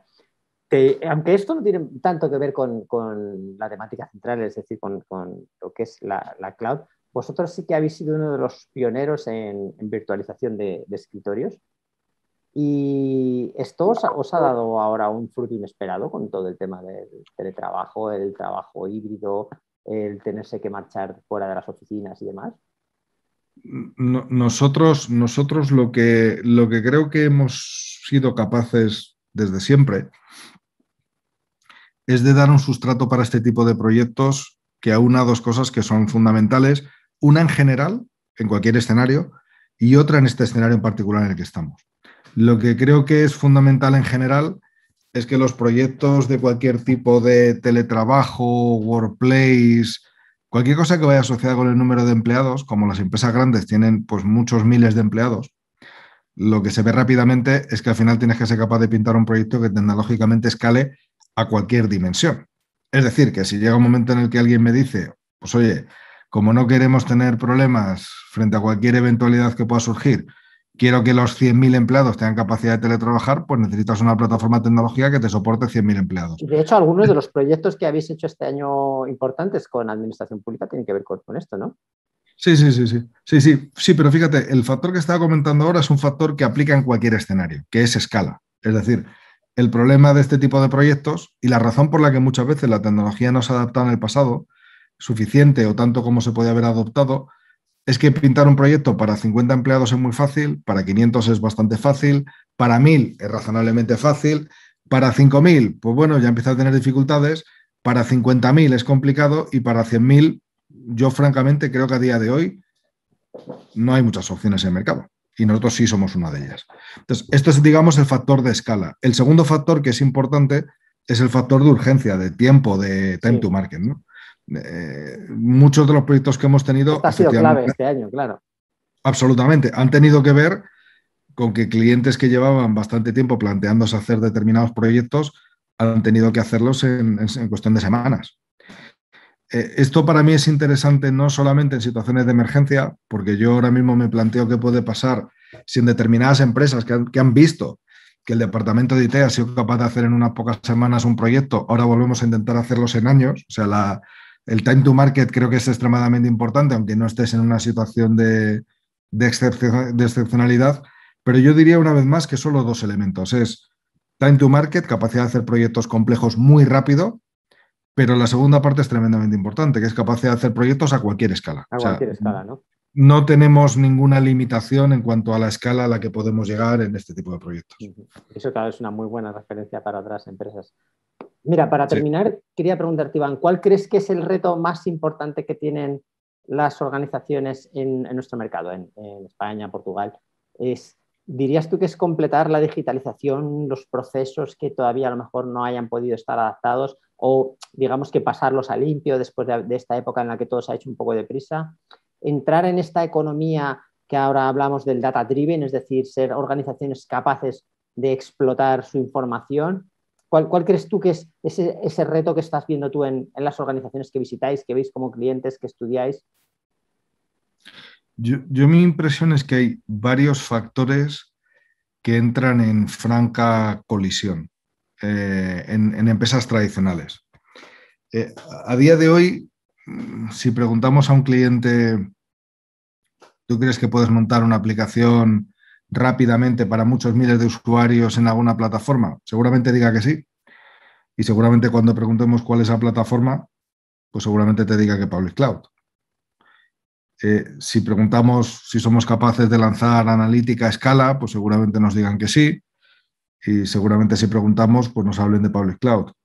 Si preguntamos a un cliente qué plataforma es la más escalable que crees que conoces, pues posiblemente cojan su teléfono y te digan, pues mira, la asociada a esta aplicación o a esta que uso. Y curiosamente, cuando miras detrás, ¿qué es lo que hay? En ese caso no se llamaría Public Cloud, se llamaría Web Scale, se llamaría arquitecturas cloud, se llamaría forma de hacer IT cloud. Es decir, curiosamente, Nutanix en el data center, Facebook en tu móvil o un entorno public cloud, si hay una cosa que tienen en común, es la arquitectura, no es otra cosa, es la arquitectura. Y la arquitectura Web Scale y la arquitectura cloud tiene una serie de beneficios que contrastan mucho con la IT tradicional de los clientes. O sea, la IT tradicional de los clientes generalmente es silos por aplicación, una plataforma para una aplicación, otra plataforma para otra plataforma para otra. ¿Cómo haces para intercambiar capacidad sobrante? No puedes. ¿Cómo haces para reutilizar equipos? No puedes, porque la plataforma 1 tiene estos componentes, la 2 otros componentes distintos, la 3 otros componentes distintos. Ese que digamos que era el paradigma de arquitectura de la mayor parte de los clientes, mételo en la coctelera con un imperativo, porque ese no nos dejan elegir, que existe en el mercado, que es el time to market. Es decir, a día de hoy lo que es importante es poder reaccionar de forma muy rápida a los cambios en el mercado. Quien es tu partner deja de ser tu partner, quien es tu partner en banca seguros, lo compra otro banco y el seguro y el negocio que tenías ya no lo tienes. ¿Y ahora qué haces? La plataforma que tenías la tienes, no la tienes, la usas, la reusas, la tiras a la basura. Todo este tipo de discusiones que se dan constantemente, porque los ciclos a nivel empresarial han aumentado muchísimo, eran fundamentalmente incompatibles con arquitecturas tradicionales. Pero fundamentalmente, o sea, en mi opinión no es un tema menor, es un tema de incapacidad material. O sea, no. A partir de ahí, en mi opinión, por ejemplo, la analítica tiene mucho que ver con lo mismo. Es decir, si tú tienes la mejor analítica del mundo, pero tu capacidad de construir aplicaciones y con ello plataformas alrededor de la analítica sigue siendo de hace 10 años, no vas a ningún sitio. Porque O sea, tendrás ¿tú el crees que dato, pero... esta parte legacy que tienen las organizaciones la que más está costando modernizar? ¿O... Yo creo que esa es la fundamental razón por la cual algo que en sí mismo no, tampoco se puede decir que sea revolucionario, o sea, arquitecturas cloud son arquitecturas web scale, tienes múltiples opciones para adoptarlas. Yo creo que el crecimiento notable que está teniendo todo lo que tiene que ver con arquitecturas cloud, web scale, formatos de desarrollo ágil, formatos de gestión, estilo DevOps, todo va en la misma dirección. Y todo de lo que habla es el negocio tiene una velocidad que hasta ahora IT no la ha tenido. Yo creo que las compañías han dado un paso adelante enorme en esa dirección, o sea, yendo en esa dirección. Yo, en mi opinión, casi diría que es un requisito para cualquier otra. Es decir, para poder hacer buena analítica tienes que tener capacidades ágiles, tienes que tener capacidades web scale, tienes que tener capacidad de desarrollar aplicaciones rápidamente, porque si no, el dato que has analizado, que esté en una base de datos en tu casa, no te sirve para mucho, ¿no? Ese dato tienes que conectarlo. Ese problema lo tienen las empresas que tienen mucha infraestructura tradicional, ¿no? Porque las nuevas empresas pues no tienen este problema, porque ya no. Absolutamente. Y de hecho, cuando se analiza la disrupción, esto es una cosa curiosa porque generalmente la gente creo que tendemos a pensar al revés, ¿no? O sea, pensamos en la otra dirección. Muchas veces cuando dicen, no, es que las empresas más jóvenes, claro, es que son más ágiles porque tienen una determinada arquitectura, porque no tienen estructura o no quieren hacer inversión para tener otra.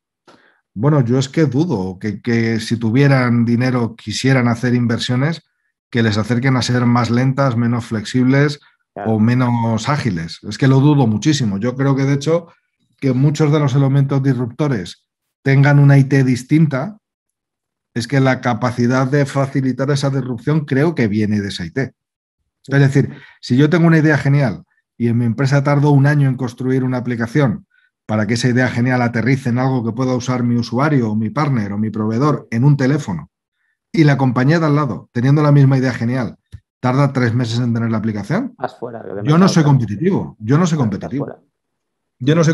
Y yo creo que en las empresas tradicionales hay muchísimo talento funcional. Es decir, yo no veo nada necesariamente más innovador en una compañía más pequeña que en una más grande a nivel de ideas. Creo que la clave es cómo esas ideas las plasmas en algo que sea usable. Y ahí sí que soy radical.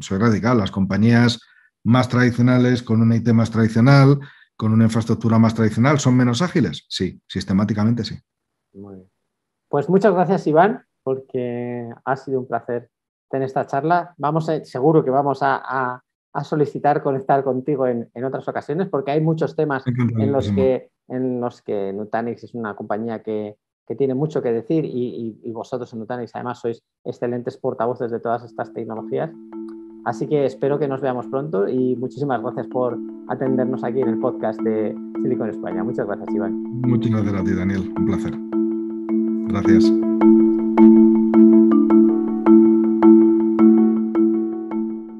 Pues esta ha sido la entrevista con Iván Menéndez, que es Country Manager de Nutanix, que también nos ha atendido con amabilidad y la verdad es que se lo agradecemos. ¿Qué te ha parecido, Antonio? La verdad es que es el contrapunto perfecto, ¿no? para Google Cloud, ¿no? Porque son precisamente pues, una de las compañías que realmente nos ha hecho entender pues lo interesante que es también la nube privada. Es decir, bueno, tú quieres tener tu on-premises, pero no dejes de utilizar tecnología cloud por ello. Sí, yo creo que es uno de estos casos en los que lo mejor es contar con la información de qué es lo que existe, ver las necesidades que tiene una empresa y a partir de ahí ver cuáles son las soluciones que se adaptan mejor a una u otra necesidad, que además en este caso, como digo siempre, porque hay que elegir. ¿Tú eres de fútbol o de comer helado de turrón? Pues que tiene que ser o una cosa u otra. Puedo comer helado de turrón mientras veo el fútbol.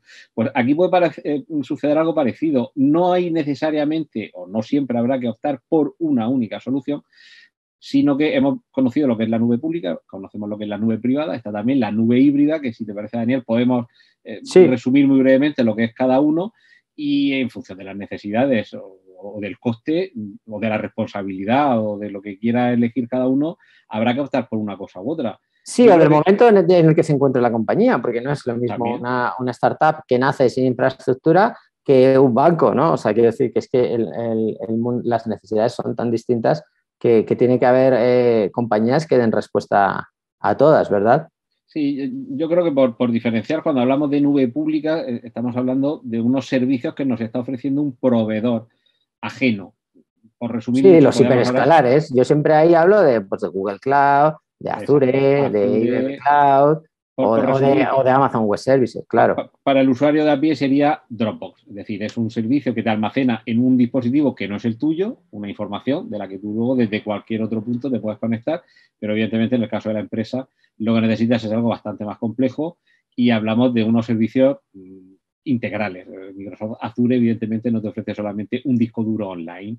Y Hombre, Amazon Web es Services, que claro, a eso podemos hacer un capítulo y espero que un día tengamos un experto que nos explique exactamente, alguien por ejemplo que un proveedor tipo VH nos puede explicar lo que es un bare metal, que es realmente pues digamos que tú compras espacio virtual dentro del servidor para hacer lo que te dé la gana o el tipo de cosas que puedes tener en la nube, ¿no?